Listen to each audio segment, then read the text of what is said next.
analyze voter turnout and demographics to register and mobilize historically disenfranchised groups so they may make their voices heard. So Sarah, please come on up.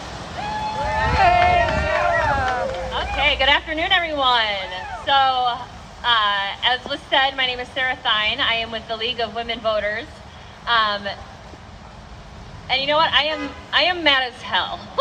I'll just put it lightly. Guys, I am tired. I am tired, and I'm sure you all are as well. I'm tired of seeing our BIPOC brothers and sisters face criminally long lines at the polls every election day because polling locations have been moved or changed or closed. I'm tired of hearing stories of voter intimidation at the polls.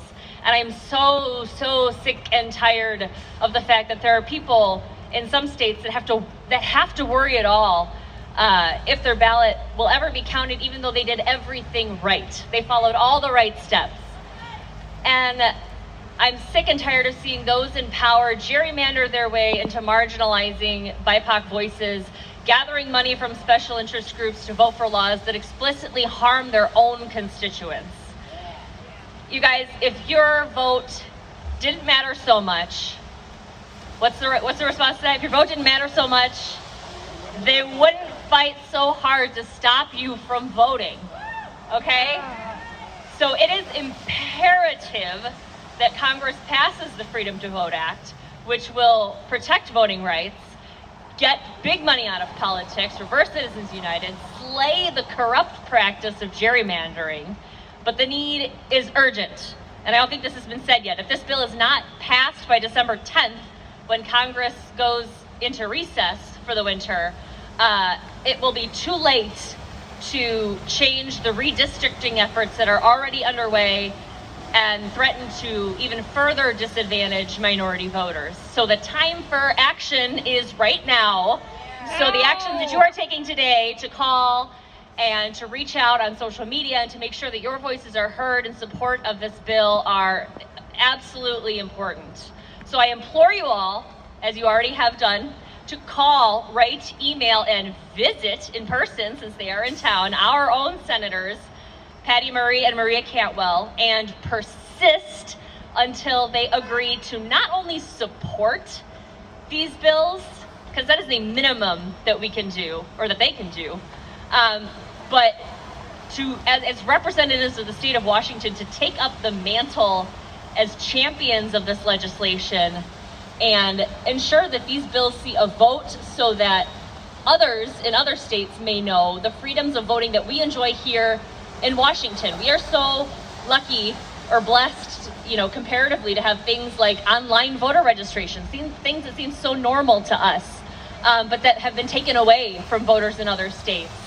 Early voting, same day registration, right? In New York, you have to register something like a month in advance in order to vote in an election, and that is ridiculous.